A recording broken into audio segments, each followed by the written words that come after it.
Do you want to be a fighter? RMC There's only one Tyson Fury. Fighters Club. I'd like to take this chance to apologize to absolutely nobody. Alexandre Herbinet. I am the greatest.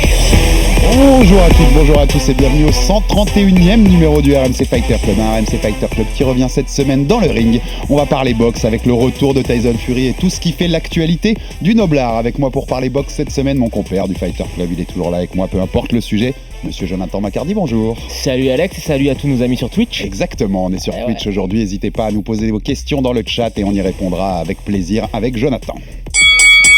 Entre Paris et Abu Dhabi, l'UFC a occupé beaucoup de nos pensées depuis la rentrée. Mais il est l'heure pour le RMC Fighter Club de remonter dans le ring et de faire le tour de l'actualité boxe. Après un printemps rempli de combats bonbons, le Noblard vient un automne beaucoup plus frustrant. On espérait Fury Usyk et Spence Crawford en gros rendez-vous de la fin de l'année. On n'aura finalement aucun des deux. Le Gypsy King sort bien de sa retraite pour nous régaler une nouvelle fois entre les cordes le 3 décembre, mais ce ne sera ni Usyk, ni Joshua. C'est terminé. Oh non. Arrête le combat, KO grâce à un uppercut venu d'ailleurs. Le Gypsy King reste le roi. I have to be a man of my word and I think this is it. This might be the final curtain for the Gypsy King.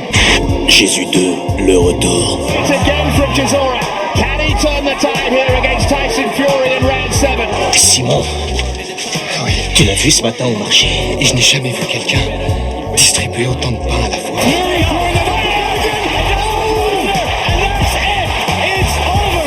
Si on te frappe sur une joue, que fais-tu? Je tends l'autre joue, bien sûr. J'en profite pour lui foutre un coup de boule dans les valseuses.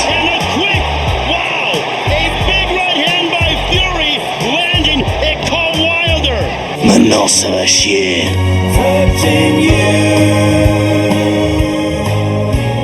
Sweet Caroline. On était obligé de laisser quelques secondes de Tyson Fury. So good. Donc So good. avec Jonathan Macardy pour vous faire les bacs, Tyson Fury qui chante Sweet Caroline, le retour du Gypsy King, il nous avait, merci à Max Abolin pour cette belle prod avec le retour des Jésus 2, mais qui est maintenant le retour du Gypsy King. Fin avril, il avait battu Dillian Whyte avec ce KO magistral. Il avait annoncé sa retraite juste derrière, mais je crois que le Gypsy King, on peut pas le laisser très longtemps à la retraite. D'ailleurs, t'as vu à Joe, quand il en parle, il dit qu'en fait, il y arrivera pas. Mais c'est assez inquiétant. Ouais, c'est très inquiétant. Je voulais qu'on en parle au tout début. Pour nos auditeurs. Et on sait tous, voilà, Tyson Fury qui a eu ses problèmes mentaux, notamment dans sa période après la victoire contre Klitschko en 2016-2017. Alors, prends le manteau, t'es gentil. Addiction à la drogue. À l'alcool. Pensées suicidaires, qui ont été quasiment jusqu'à... Il avait raconté qu'il était dans une voiture sur un pont, qu'il avait hésité à se jeter, on se rappelle. Voilà, on sait que mentalement, il a eu des gros bas à une période. Et quand il revient, il a 30 ou 40 kilos de trop. 30, oui, 30 au moins. Il rencontre Ben Davison, un entraîneur qui le prend en main, en lui disant, écoute, on va voir ce qu'on peut faire de toi, mais il y a un moment, très clairement, on pense que c'est terminé pour lui. Exactement. Et on parle même pas que de la carrière de boxe. Hein. On se dit que sa vie, elle est très très mal lancée à Tyson Fury. Je pense que c'est inquiétant parce que ça veut bien dire une chose, c'est que ce mec-là, s'il a pas la boxe, on n'est pas à l'abri que ces vieux démons ressurgissent. Non, on en parlait il y a un podcast avec Joe Rogan qui est assez intéressant. Et où pendant 2 heures, il se livre et il explique qu'en fait, il a besoin il a presque que ça en fait. Alors qu'il a une famille qui est magnifique. Exactement. Mais là, il explique dans ses derniers déclats, il le dit bien, vous me verrez sans doute jusqu'à plus de 40 ans parce qu'en fait, j'ai besoin de ça et que je sais pas quoi faire d'autre de ma vie. Et il dit qu'il a très très mal vécu ses premiers mois de retraite entre guillemets là, après ce combat contre Whyte en avril. Donc en effet, il y a un côté un peu dangereux pour la suite de Tyson Fury quand il sera plus dans le ring. Et puis, comme beaucoup de lourds à leur époque, on peut penser à Mohamed Ali. On espère que Tyson ne fera pas les combats de trop, hein, ceux où on se prend des sales défaites parce qu'on n'est plus au niveau, quoi. Tu l'avais appréhendé comment, toi, sa retraite? Je pensais que c'était du flanc, quoi, qui reviendrait quand même, mais pas. Je pensais pas que c'était à ce point-là. C'est-à-dire, je pensais pas qu'il pouvait ne pas vivre sans boxe comme il le dit là. Moi, je t'avoue qu'au moment où il prend sa retraite, je suis content parce qu'il part par la grande porte. Exactement. Wembley qui est plein à craquer. Un nouveau chèque à 8 chiffres. Le KO qui est magnifique. Tout à fait. Cet uppercut qui est splendide, qu'on réécoutait avec plaisir dans la prod de Maxime à Bolin. Voilà, il y avait eu la trilogie contre Deontay Wilder qui nous avait donné beaucoup plus que ce à quoi on pouvait s'attendre avant le premier combat. Quand Tyson Fury revient après ces années d'arrêt et d'addiction, la fin était magnifique et je t'avoue que je suis personnellement à la fois heureux de le revoir dans un ring parce que les auditeurs fidèles de ce podcast le savent, pour moi, c'est techniquement peut-être un des meilleurs poids lourds qu'on ait vu. Je sais qu'il y a débat là-dessus, mais c'est mon avis perso, c'est subjectif, je dis pas que j'ai raison. Et là, de le revoir, alors voilà, il va prendre un mec qui est pas non plus une foudre de guerre, mais ça ouvre la porte, comme tu le dis, à avoir une fin qui sera peut-être un petit peu moins belle que ces adieux magnifiques à Wembley. S'il n'y a qu'un avantage, c'est qu'on aura peut-être des gros combats derrière, on va en parler pour 2023. En tout cas, ce ne sera pas pour fin 2022, puisque, vous l'avez bien compris, Tyson Fury ne sera pas contre Alexander Usyk pour l'unification à 4 ceintures de la catégorie, ce qui était le combat qu'on attendait.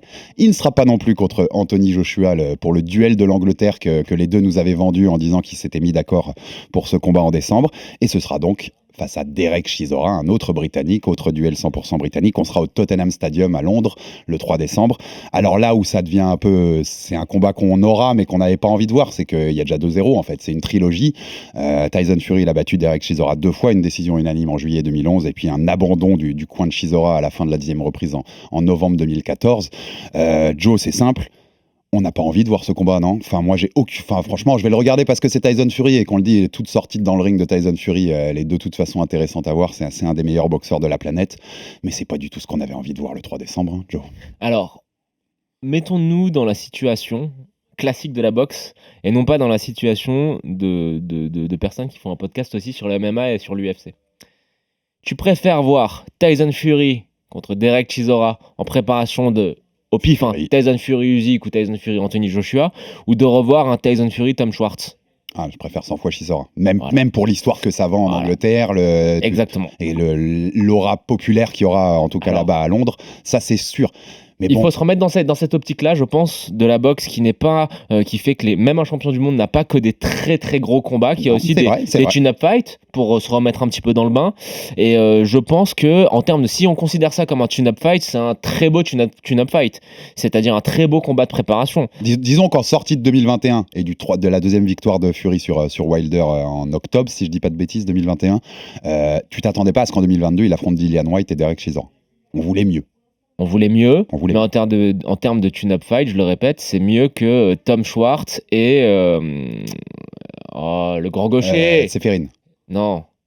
Otto Wallin. C'est mieux que Tom Schwartz et Otto Wallin. Tout à fait. Otto Wallin qui pourrait affronter Joshua. On va l'évoquer. Otto Wallin, je sais pas, je fais un aparté là-dessus. C'est un mec qui est hyper intéressant, qui écrit pour pas mal de magazines, qui a une très belle plume d'ailleurs, t'as de la concurrence, qui a la tête bien faite et qui est très très pénible à boxer.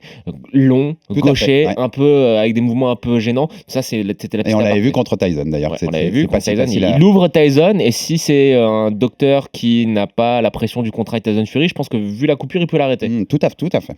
Alors pourquoi on n'a pas, on va contextualiser pour nos auditeurs, pourquoi on n'a pas Fury Usyk ou Fury Joshua en cette fin d'année ? D'abord, Fury Usyk, c'était ce qui était attendu une fois que Usyk avait battu pour la deuxième fois Joshua pour garder ses ceintures WBA, IBF, WBO des poids lourds. Tyson Fury avait gardé sa ceinture WBC contre Dillian Whyte, WBC The Ring qu'il a abandonné depuis. Pourquoi il n'y a pas ce combat ? Tout simplement parce que Tyson voulait un combat avant la fin de l'année, en décembre, et Usyk a dit « je ne veux pas combattre avant début 2023 », entre le retour au pays pour la guerre avec sa famille, plus se remettre un peu physiquement du deuxième combat contre Joshua, il n'avait pas envie de ça avant la fin d'année. Donc ça, on a zappé assez vite. Par contre, derrière, Tyson Fury a ouvert la porte à Anthony Joshua pour ce duel 100% britannique chez les lourds. Il lui a proposé un contrat 60-40 en partage de bourse, accepté par Joshua dans les grandes lignes. Sauf que derrière, ce combat qu'on se disait qu'il était presque fait, alors qu'on l'attendait plus, il s'écroule à cause de problèmes. Tyson Fury dit que c'est des problèmes de sponsors. Joshua voulait rajouter des sponsors au rundown global, on va dire, de la promotion. Ils n'étaient pas d'accord de l'autre côté. Donc on est sur des détails. Les grandes lignes sont acceptées et c'est les petits détails au niveau des sponsors qui font que le combat s'écroule et qui se fait pas. C'est frustrant quand on est Joe, quand on voit ça, c'est-à-dire que c'est pas une question de ils sont pas d'accord sur les bourses et on n'a jamais été proche du combat, tu vois ce que je veux dire, s'il y en a un qui voulait 50-50, l'autre 70-30 et on n'a jamais d'accord proche. Là, ils étaient d'accord dans les grandes lignes. C'est ultra frustrant quand tu es d'accord que ce soit les petits détails, même si on sait que la boxe est un business, qui font que ça s'écroule. Je pense que ça, c'est l'excuse qu'on nous vend. Sans doute, et je pense que Eddie Hearn est assez malin dans sa gestion, son et donc management. ils n'ont jamais voulu le combat. Et je pense qu'ils n'ont jamais voulu le combat dans la mesure où Eddie Hearn sait très bien qu'après ce qui s'est passé les 2 défaites Deux d'affilée défaites pour d'Usyk. Anthony Joshua. S'il perd contre Alexander Usyk, s'il perd contre Tyson Fury, c'est terminé. Ce qui aurait été une 4e défaite en 6 combats Oui, pour Joshua, c'est- si tu reprends avec tu Ruiz. perds contre Ruiz, 2 fois contre Usyk, c'est terminé. Et on a très bien vu lors de la revanche contre Alexander Usyk, même si Joshua fait un bien meilleur combat que lors du premier, on a très bien vu qu'il y avait encore 2-3 classes d'écart entre Anthony Joshua et Tyson Fury. Donc moi je pense que c'est un choix qui est malin de la part d'Eddie Hearn, que ces histoires de sponsors c'est juste de la fumée, mais que dans le fond, le choix intelligent pour le clan Anthony Joshua, c'est de ne pas affronter Tyson Fury tout de suite. Il faut qu'il continue son travail avec son nouvel entraîneur. Il faut qu'il continue d'améliorer ses lacunes qui sont toujours criantes, flagrantes. Et pour moi, il n'est pas prêt pour Tyson Fury. Et je pense que de l'autre côté, Tyson Fury, il savait très bien que c'était le moment le plus opportun pour le prendre, l'oblitérer, parce que je pense que ça aurait été, Tout à tu vois, une route à un seul sens, ça aurait été une oblitération et que ça aurait été même dangereux pour Anthony Joshua. Quand on voit que sa défense est toujours aussi poreuse, quand on voit qu'un ancien cruiserweight comme Alexander Usyk a été capable de lui faire mal, imagine face à Tyson Fury. Que peut lui faire Tyson? Ouais, je suis C'est assez d'accord. 260 livres, etc. Je pense que je suis très d'accord sur le très bon timing calcul. que Fury, ça avait été. C'est pour ça qu'il lui propose et que voilà, il lui offre 60-40, ce qui était plutôt très Généreux, bon en c'est partage généreux. de bourse par rapport à leur position dans le ranking mondial. Et donc je pense que en effet Tyson, il savait que c'était le très bon moment pour le prendre et qu'à l'inverse, Joshua sait que c'est vraiment pas le bon moment pour Bien prendre sûr. Tyson Fury. Donc sans doute que c'est des excuses que nous donnent les 2 clans pour ne pas avoir vu ce combat, mais c'est frustrant parce qu'on a l'impression qu'il était là, il était juste devant nous. Alors il y a Big Ticket 83 qui a un avis intéressant. Il dit s'il revient et finit fort, pour moi il sera le GOAT. Écoute, S'il prend Usyk, qu'il le tape. Il prend les 4 ceintures donc. Il prend les 4 ceintures et l'unifie. Première fois qu'un lourd aurait unifié à 4 ceintures. Exactement. Si Anthony Joshua se refait la cerise et que Tyson Fury le bat derrière dans ce fameux duel totalement 100% britannique. Peut-être un 4e contre Wilder. On va en reparler de Wilder Si- qui pourrait être en position d'être mandatory, d'être challenger WBC bientôt. Ouais. S'il bat un mec de la nouvelle génération, je te dis au pif, un Ergovic, je ne sais qui, un Dubois ou je ne sais qui, Joe même Joyce, Joe Joyce, dont on va parler. même si Joe Joyce c'est une nouvelle génération, rappelle, je pense qu'il est plus âgé que Tyson Oui, Fury. oui, complètement. Je pense que il pourra rentrer dans la discussion. Je ne dis pas qu'il sera le GOAT, mais il pourra rentrer dans la discussion. C'est intéressant.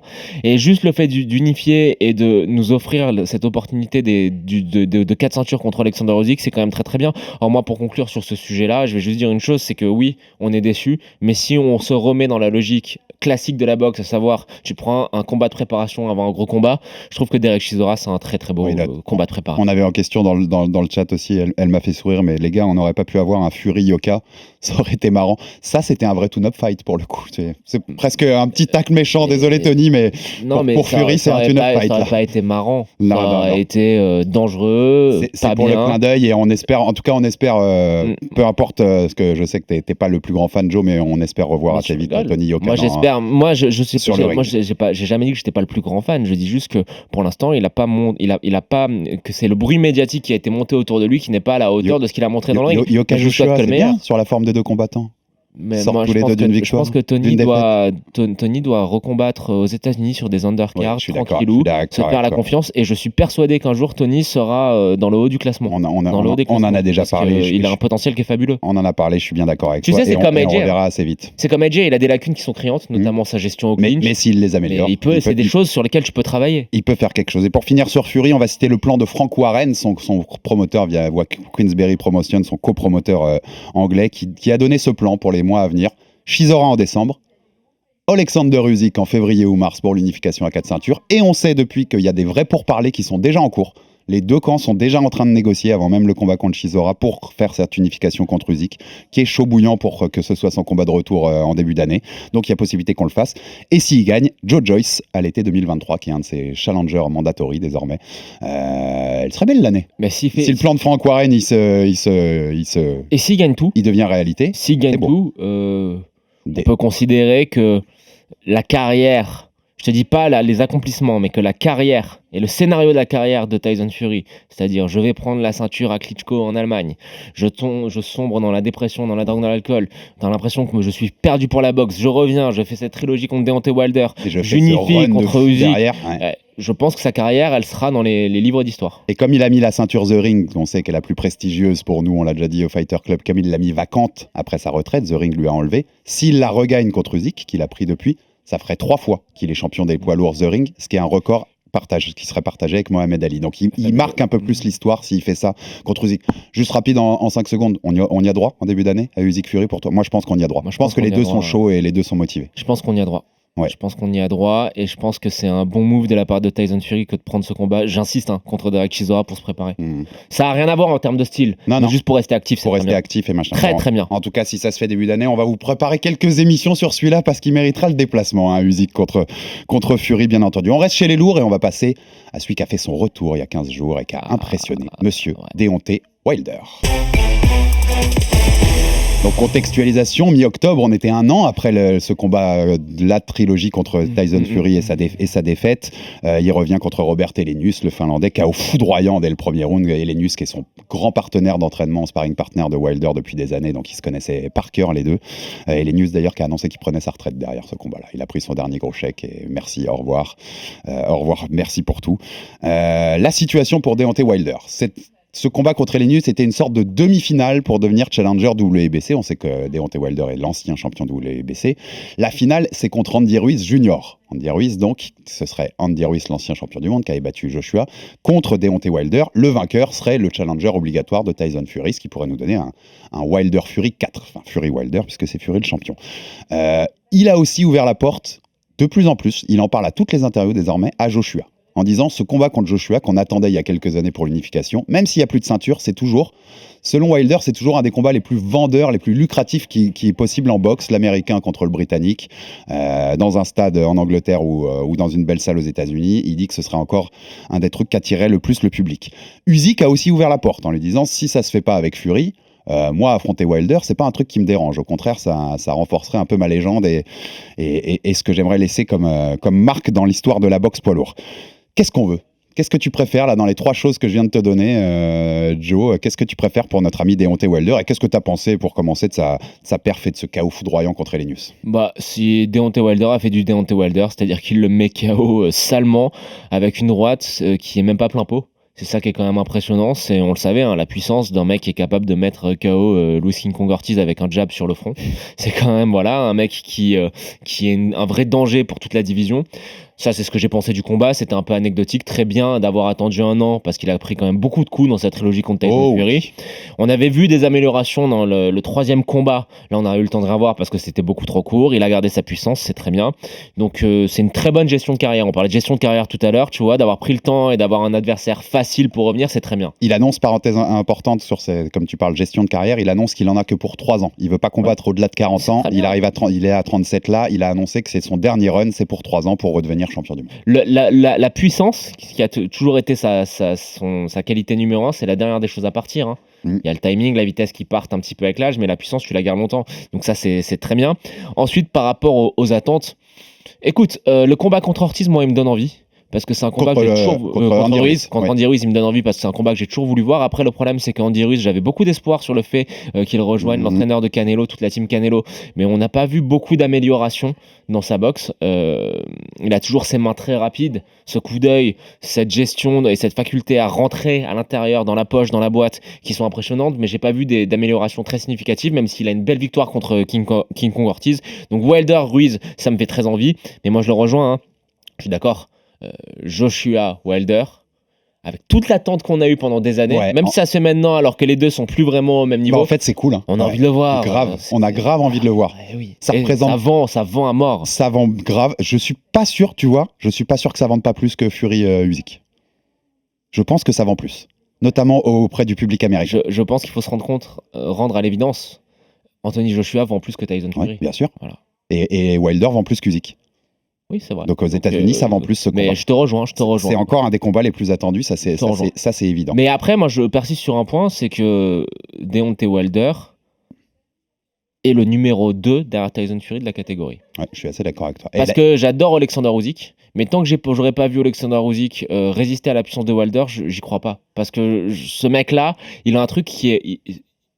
Il boxe pas très bien. Non. Techniquement, c'est peut-être un des pires boxeurs de la division, mais là, ce que les Américains appellent cet equalizer, cet ajusteur ultime, c'est le truc puissance. ultime. Donc moi, je comme tu dis, contre Helenius, il est très loin d'être plein pot. Parce que regarde si ça fait. Très long. Regarde le premier combat contre Tyson Fury, ok? Tu te rappelles? Tyson Fury danse autour de Deontay Wilder, il lui montre ce que c'est qu'un vrai boxeur face à un mec qui sait. Et quand il y en a une qui passe. Quand il y en a une qui passe, c'est quasiment terminé. Ouais. Alors, Tyson Fury, parce qu'il est lourd, parce qu'il est grand, parce qu'il est costaud, parce qu'il a cette ossature-là, il se réveille, il balle des comptes. Mais est-ce qu'Alexander Usyk est capable, s'il est touché, de l'encaisser comme Tyson Fury? Est-ce qu'il a la taille? Est-ce qu'il a la musculature? Est-ce qu'il a la densité physique pour l'encaisser?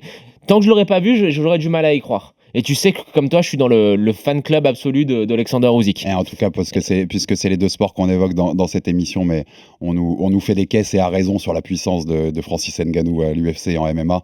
Mais je crois que Wilder, il n'y a pas mieux sur ça au monde quand même. Bah, parce qu'il le fait aussi salement, mais avec des gants qui sont 6 ans, 6 ans de supérieur. 8 ans sans plus. 8 ans sans plus que le MMA. Non, c'est vraiment un foudre de guerre incroyable. En fait, les deux, faut les mettre dans un concours de la machine des fêtes foraines, là où tu tapes. C'est ça le vrai combat. On ne veut même pas les voir combattre, c'est un concours de puissance. Je pense que c'est qui envoie la plus forte. Wilder, il a un truc qui, dans ses mains, limite. Alors, non, j'allais dire limite, j'aimerais bien m'en prendre une pour. Non. Pour voir je te confirme que tu n'as pas envie d'en prendre. On veut bien essayer l'étranglement, un étranglement d'Islam Makhachev. Voilà, mais pas une droite de Wilder. Non, ça on veut pas. On devrait lancer une série YouTube, Herbie les enquêtes. Donc ça serait étrangler Alexandre, taper Alexandre. Dans le chat sur Twitch, là, dites-nous ce que vous en pensez, si vous regarderez, s'il y aurait du clic là-dessus. Et si les avis sont unanimes, on le fait. Il y aurait du clic, c'est ça le problème. C'est que ça peut provoquer des envies chez nos patrons. Pour finir sur Wilder, on voulait aussi jouer un son qu'on a entendu à la fin de ce combat contre Helenius. Je voulais le jouer parce qu'il est marrant, qu'il a beaucoup fait parler et qu'il va me permettre de poser une question sur est-ce qu'on nous l'a changé, notre Deontay, pendant son année d'absence des rings. On écoute Deontay Wilder à la sortie de son combat contre Helenius. Je demande le respect tout le temps pour tous les boxeurs qui mettent les pieds sur le ring. Je m'en fous de leur palmarès, de qui ils sont, d'où ils viennent. Ils méritent le respect.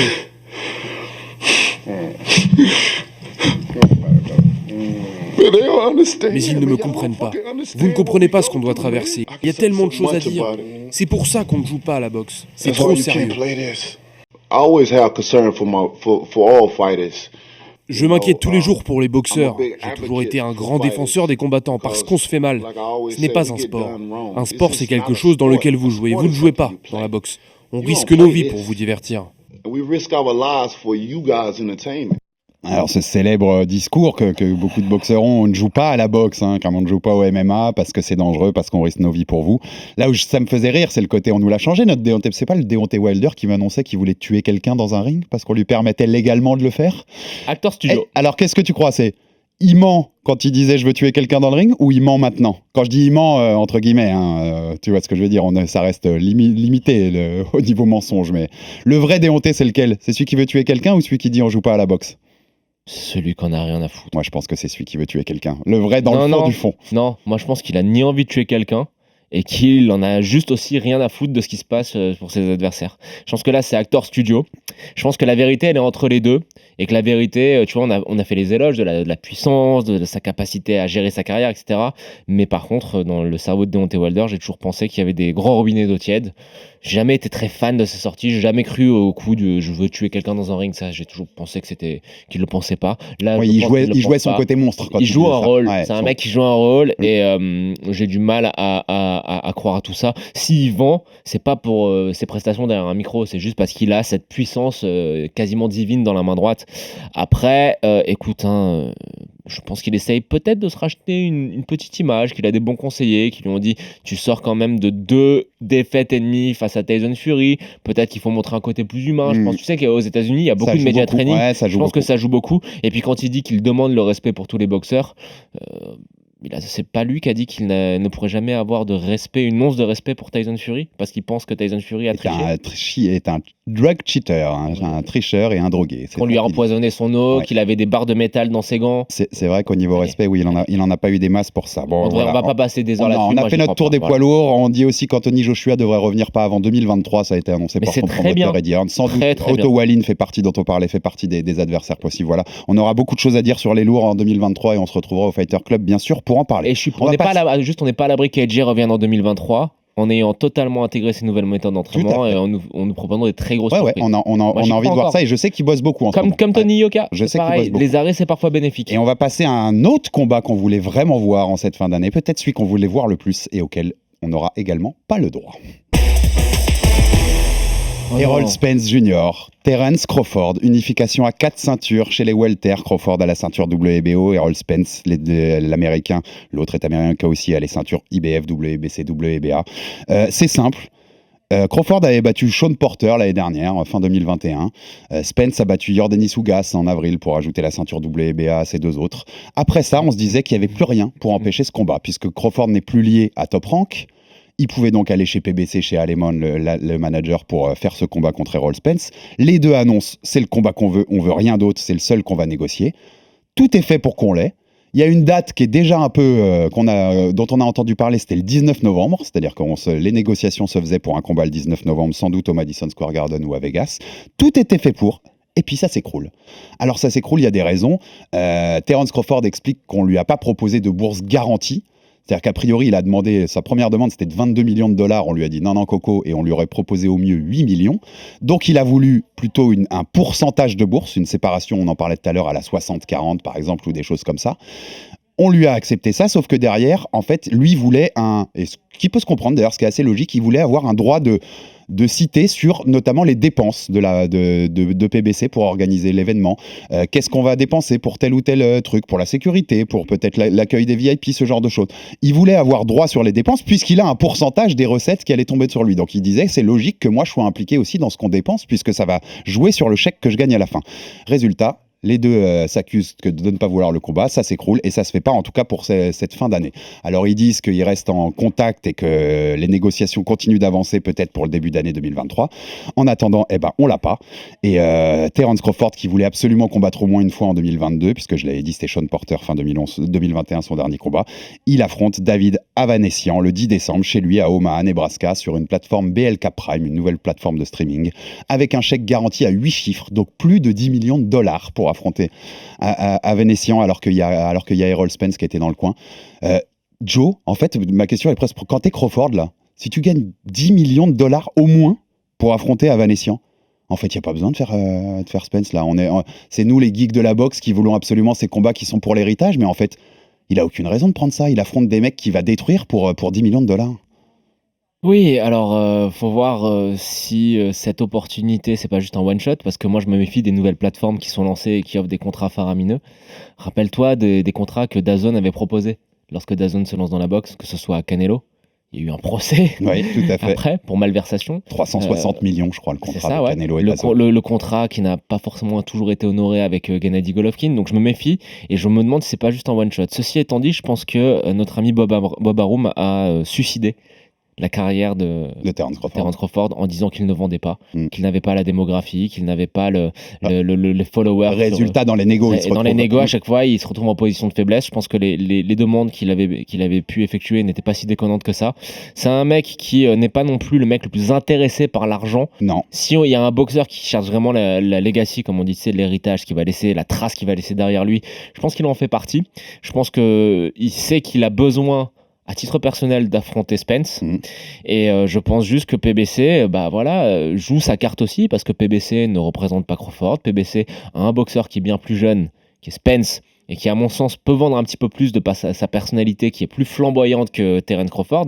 Donc on retombe dans tout ce qu'on n'aime pas dans la boxe mais qui malheureusement est compréhensible, à savoir que la multiplication des promoteurs et le fait de ne pas avoir tous les meilleurs combattants sous la même ombrelle fait qu'on arrive à ce genre de situation. Après, je reste quand même confiant parce que moi mon petit doigt me dit que cette nouvelle plateforme là ça va marcher une fois et puis ils vont se rendre compte que 10 millions on rappelle, 10 millions de dollars, ça va être très dur à ne serait-ce qu'à rentrer dans les frais.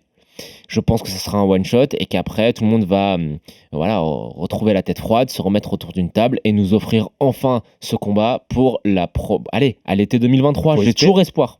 J'ai aussi cet espoir-là, mais il faut vraiment espérer parce que pour le coup Spence, on sait aussi qu'il avait des idées de montée de catégorie parce que faire le poids chez les welter, c'est pas toujours simple pour lui. Faut qu'il le fasse, arrête. Voilà, si ce combat n'a jamais lieu, franchement, moi, ma passion pour la boxe, elle va en prendre un sacré coup parce que c'est vraiment le combat qu'on veut, quoi. C'est le combat qu'on veut depuis des années. C'est ces catégories-là où on a connu avec les Duran, avec les Léonard, tu vois, avec les Hagler, même si Hagler c'était chez les moyens. C'est les combats où il y a vraiment les poids lourds, il y a une aura en plus, mais c'est ces combats-là techniquement et tout. C'est vraiment ce qui se fait de mieux en boxe en général. Un combat digne des Five Kings. Et voilà, exactement, digne des Four Kings, exactement. Ouais. Et c'est terrible. Si on l'a pas, c'est vraiment terrible pour ce sport. Je garde espoir comme toi et j'espère qu'on l'aura pour l'été 2023. Mais ça peut vraiment être terrible si on l'a pas. J'ai dit Five Kings parce que ça nous fera une transition pour un autre sujet après. Les soi-disant nouveaux Five Kings qui, eux, ne s'affrontent pas forcément non plus. Non, mais on rebondit là-dessus. On va rebondir là-dessus. Tu me tends la perche. Donc, c'était dans l'enchaînement sur l'actu box dont on fait le tour aujourd'hui. Ryan Garcia contre Gervonta Tank Davis. C'était un combat aussi très attendu. Les deux sont chauds. Les deux n'arrêtent pas de s'envoyer des pics sur les réseaux sociaux en disant c'est bon, on est prêt à combattre tous les deux. Et puis, plus le temps passe, plus on se rend compte que ça va pas se faire tout de suite. Alors Garcia explique que c'est aussi des problèmes de diffuseurs avec DAZN, il est lié à DAZN, Davis est lié à Showtime, même s'il est plus ou moins free agent, donc c'est bizarre qu'il soit lié à Showtime, parce que dans les faits, il est free agent de diffuseur Tank Davis. Pareil, c'est un combat... Il donne envie parce que c'est les combats dans ce qu'on appelait, tu l'as dit Joe, toi, les nouveaux Four Kings, tu vois, avec Shakur Stevenson, avec Devin Haney, avec Teofimo Lopez, on en mettait 5 en fait de ces Kings-là. Pareil, il faut que ça se fasse en fait, il faut que ça se fasse pour montrer que cette nouvelle génération elle va s'affronter là, parce que c'est terrible si on n'a pas ce genre de combat. Et si Tank Davis, j'adore Gervonta Davis, mais il affronte des canettes quand même, beaucoup quoi. Alors, il y a deux choses. La première, c'est que je pense que les relations entre les deux promoteurs n'aident pas. Non. Je pense que les deux combattants veulent le combat. Je pense que Tank et Ryan Garcia veulent s'affronter, mais qu'il va falloir arriver à un terrain d'entente entre le promoteur de Tank et notre ami Oscar de la Hoya, qui est toujours quelqu'un d'un petit peu tricky, tu vois, dans les négociations. Donc ça, c'est le premier point. Je pense quand même que le combat va se faire parce que on parlait du combat Spence-Crawford. C'est un combat qui est un combat pour les geeks de la boxe. En revanche, Garcia Davis, c'est un combat mainstream. Oui, ça vend. C'est un combat mainstream qui peut vendre beaucoup. Oui. On sait que... Et qui ferait du bien à la boxe pour ça. Ça ferait du bien à la boxe parce que c'est peut-être pas le combat le plus excitant techniquement, le plus en termes de qualité pugilistique pure. C'est intéressant, hein. Y a pas de souci. Non, mais c'est pas le meilleur. C'est pas, tu vois, en termes d'accomplissement, c'est pas deux champions incontestables et incontestés qui s'affrontent. Mais en termes de médiatisation, ça c'est quelque chose qu'on veut tous voir. Et malheureusement, tu sais, je parlais de Five Kings, je faisais le lapsus. C'est que tu vois, t'as Devin Haney, Vassil Lomachenko, bon, Teofimo monte. Ouais, Teofimo il est monté. Il est plus chez les légers. Monter. Ouais, Shakur arrive chez les légers. Tank, Garcia, ça fait quand même 6 boxeurs d'élite qui ne s'affrontent pas. Qui ne s'affrontent toujours pas dans cette catégorie. C'est quand même dingue. On n'est pas dans la situation, tu vois, de Beterbiev Bivol où c'est les deux noms de la catégorie qui ne s'affrontent pas. Non, là, ils sont 6 et on n'a pas encore eu de combinaison. Alors on risque d'avoir Devin Haney, Vassil Lomachenko. C'est très bien, mais ça reste quand même beaucoup trop faible. Quand tu as autant de densité, de qualité et surtout d'argent. Ces mecs-là, ça fait 2 ans qu'ils devraient tous s'affronter les uns les autres. Alex, en fait. Là, en plus, on parle du point de blocage qui est l'argent. Là, il y a de l'argent sur la table. Il y a de l'argent sur la table. Il y a de l'argent qui peut être généré. On est d'accord. Davis Garcia, ça génère du pognon. Mais vraiment. C'est parce que tu as raison, c'est le nerf de la guerre en général et ça génère du pognon et ça se fait quand même pas. C'est terrible les coulisses de la boxe. Et tu sais, en plus, moi, je pense que vraiment que Garcia a ses chances contre Tank. En tout cas, vous savez qu'on n'est pas toujours dans le c'était mieux avant. Mais quand même, les gars, quand Crawford dit il me faut absolument combattre en 2022, sinon je peux pas faire le combat contre Spence, je dois absolument avoir un tune-up fight. Sugar Ray Leonard, il prend Marvelous Hagler après combien de temps d'absence ? 3 ans en 96. Et je voulais rappeler quand même sur ce Sugar Ray Leonard, entre novembre 79 et septembre 81, moins de 2 ans, il affronte Wilfred Benitez, 2 fois Roberto Duran, Thomas Hearns. Voilà, c'était quoi la boxe avant, quand même. Hein. Ça fait mal aux champions actuels parce que les gars, oui, il y a beaucoup d'argent en jeu, oui, vous êtes près de vos sous pour ça, mais là, il y avait on allait chercher de la gloire chez les Four Kings à l'époque, dans les années 80. Moi, je suis dubitatif sur la carrière de Tank pour l'instant. Moi aussi, je suis d'accord. On voit les qualités dans le ring. Si elle continue comme ça, l'héritage qu'il va laisser, il sera pas grand. On passe à notre dernier thème, petit revue d'actu, des combats qui cette fois auxquels on va avoir droit, ceux qui vont nous faire plaisir dans les semaines à venir. Alors, comme il n'y a pas que des mauvaises nouvelles dans la boxe, même si ce week-end, médiatiquement, ce qui a le plus attiré les gens, c'est la victoire de Jake Paul, le youtubeur, contre Anderson Silva, l'ancien champion de l'UFC. Jake Paul qui l'a battu sur décision après l'avoir mis knockdown et qui derrière réclame Ned Diaz ou Canelo Alvarez. Passons, mais en tout cas, il n'a pas rempli sa salle, hein, Jake Paul. Il peut nous dire ce qu'il veut, mais ça ne remplit pas la salle. Mais c'est un peu triste que ce soit la lumière médiatique, ça a été sur ça ce week-end. On peut dire juste un mot. Dis un mot rapide, vraiment rapide. Tu sais, moi j'ai vu des prospects d'un bien plus mauvais niveau que Jake Paul être diffusés à la télé. Donc c'est son meilleur combat à ce jour. Donc il n'a pas le KO le plus spectaculaire. Non, c'est son meilleur combat. C'est contre un combattant de MMA retiré qui a presque 50 balais, mais qui reste Anderson Silva. Qui reste une légende. Ouais. Anderson Silva à 45 ans, il avait quand même donné du fil à retordre à Israël Adesanya en pleine ascension dans un combat de striking. Ça reste une belle victoire. Et en fait, je te dis pas qu'il va être champion du monde, mais je te dis qu'en termes c'est un bien meilleur boxeur que ce qu'on pensait. Mais il y a des prospects qui sont bien plus mauvais que lui. Ouais, je suis d'accord. Voilà. Et il y a plein de mecs qui ont commencé leur carrière dont les 6 premiers, puisqu'il est à 6-0, dont les 6 premiers combats étaient de niveau très très faible, même par rapport à ce qu'il affronte en fait. Donc les critiques qu'il reçoit, affrontent des vieux, des machins, et au final, il y a plein de boxeurs qui ont commencé leur carrière avec des 6-0 plus que contestables. Anderson Silva, il n'y a pas si longtemps, il gagnait en boxe contre Julio César Chavez Jr. Alors c'est que ça reste que Chavez Jr. Oui. Mais c'est quand même un ancien champion du monde. Non, mais je suis d'accord. C'est à un moment, je sais plus qui nous disait ça dans les podcasts les derniers mois. Il disait mettez un peu de respect quand même sur Jake Paul. Moi, je pense que c'est une bonne chose. C'est une bonne chose parce qu'il redonne de la passion autour de ce sport-là. Et on l'avait dit, mais tant qu'il attire même une centaine de jeunes qui continuent à regarder de la boxe grâce à ses combats, et ben c'est gagné. C'est gagné, mec. Tu nous donnes des nouveaux fans.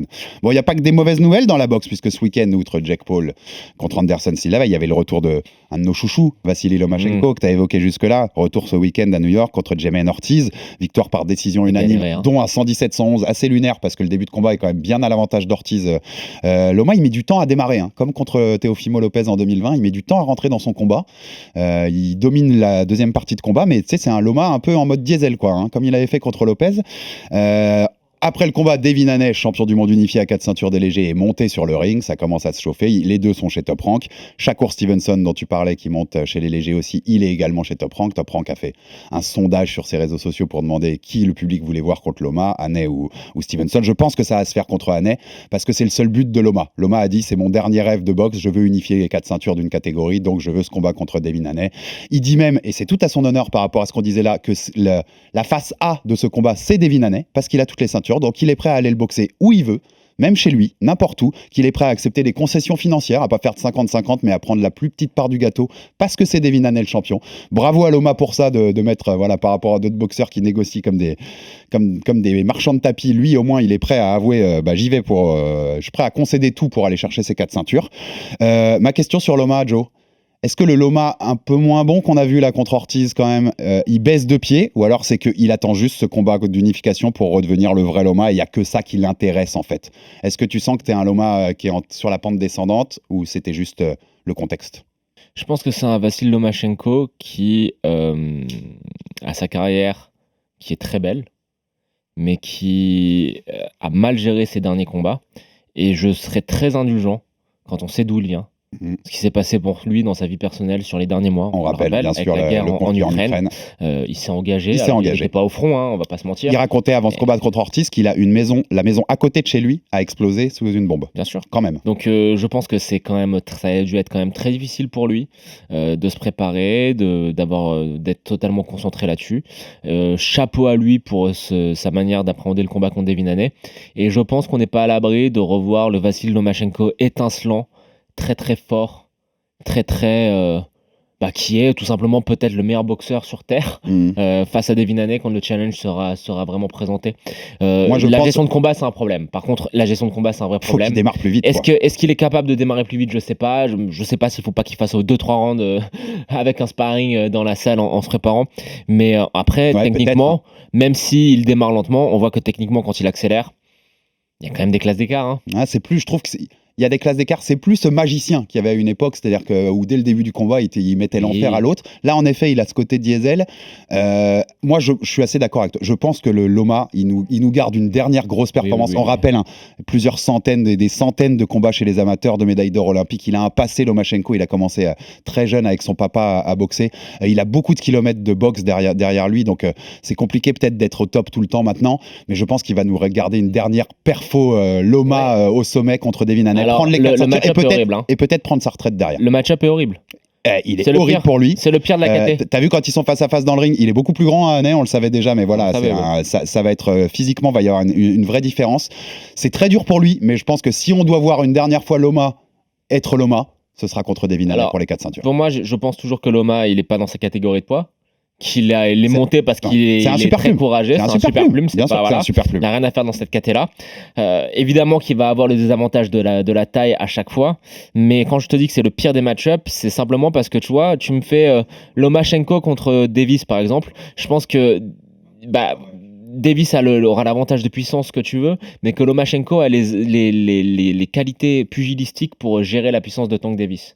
Par contre, là, Devin Haney, on est face à un mec qui est peut-être moins puissant que Davis, mais qui a des qualités de boxe pure qui sont d'un très très haut niveau. C'est pas le boxeur le plus spectaculaire, mais quand tu vois les 2 victoires qu'il signe là récemment contre Kambosos. Très bon technicien et utilisation du jab. Je suis d'accord. La technique pure. La technique pure qui a été déployée dans ces 2 combats. C'est des bonbons. Et c'est des bonbons beaucoup plus que, pour rappeler un combat qu'a eu Lomachenko, beaucoup plus que Teofimo Lopez pour le coup, je pense. Bien sûr. C'est un bien meilleur technicien, David Haney. Bien sûr. C'est pas facile pour Loma, mais on espère voir ça parce que je pense qu'on va le voir ce combat-là en début 2023. Ça donne très envie. Ça donne très envie, David Haney contre Lomachenko. Ça vendra pas beaucoup, mais pour les geeks de la boxe, ça donne très envie. Et on va vous quitter, toujours un plaisir, mais je vous fais quelques petits combats qu'on va avoir droit dans les semaines à venir, juste pour vous montrer que la boxe n'est pas morte, loin de là, et qu'on a des belles choses d'ici la fin de l'année déjà. Chez mes petites catégories que j'adore, banger absolu chez les Mimouches ce mardi 1er novembre, Saitama au Japon, Hiroto Kyoguchi, Kenshiro Teraji, ceinture WBA, WBC chez les Mimouches. Énorme combat si vous aimez les petites catégories, je vous le dis tout de suite. On aura le retour de Dimitri Bivol après sa victoire sur Canelo contre Gilberto Ramirez. Combat sympathique le 5 novembre à Abu Dhabi pour la ceinture WBA, puisqu'il a toujours cette ceinture WBA chez les mi-lourds. Notre ami Bivol. 19 novembre, Arsène Goulamirian pour la première fois sur le ring depuis 3 ans, notre Français qui défend son titre WBA des lourds légers contre Alexei Egorov. Ce sera au Canet. 3 décembre, bonbon absolu. Juan Francisco Estrada, Roman Chocolatito Gonzalez 3. Les 2 premiers étaient tellement des masterclass. Allez-y chez les super mouches. Naoya Inoue qui affrontera Paul Butler le 13 décembre pour unifier enfin la catégorie des coqs et avoir les 4 ceintures, mon monster préféré. Et enfin 31 décembre au Japon, Kazuto Yoka contre Joshua Franco, ceinture WBA, WBO des super mouches. Dans les petites catégories, on a des super combats d'ici la fin de l'année. Et j'allais les citer pour finir, les Français. Bien entendu. Ce sera sur l'antenne de RMC Sport à retrouver plein de beaux combats d'ici la fin d'année en boxe. 25 novembre, Papo contre Shikitu. Titre IBA des super welter, titre mondial, même si c'est pas un titre mondial pour moi quand c'est l'IBA. Il sort d'un très très gros combat, Bilal. Exactement. Il perd une guerre absolue. Bilal, on essaiera peut-être de recevoir Bilal avant ce combat-là. En tout cas, ceinture IBA des super welter, un titre mondial, mais qui est pas un vrai titre mondial. Mais bon, on en débattra plus tard. Et puis 17 décembre, du côté de Nantes, Christian Mbili contre un adversaire encore à désigner, mais qui revient boxer chez nous pour la première fois depuis quelques temps quand même pour Christian. La machine à KO, donc ne ratez pas ça. Et sur la même carte, Souleymane Sissoko contre Mbengue. Premier combat pour Souleymane chez les welter. Il nous avait expliqué dans le Fighter Club qu'il descendait des super welter chez les welter. C'est le début de la nouvelle aventure pour Souleymane. Donc on sera bien sûr derrière eux et on essaiera d'avoir et Christian et Souleymane d'ici là pour parler de ces 2 combats. Christian qui combat chez lui en plus à Nantes, c'est bien. Je pense que c'est la dernière chance qu'on peut avoir de voir Christian combattre en France parce qu'après ça va décoller. Et on sait que Souley il a beaucoup combattu à l'étranger ces derniers temps aussi, donc c'est cool de le revoir en France. C'est un régal d'avoir ces 2-là et ce sera sur RMC Sport le 17 décembre. Merci Joe pour ce retour de la boxe. Et puis on se retrouve abonnez-vous sur toutes les plateformes abonnez-vous sur toutes les plateformes pour rater aucun numéro du RMC Fighter Club et on se retrouve la semaine prochaine pour un nouveau numéro du Fighter Club. RMC Fighters Club.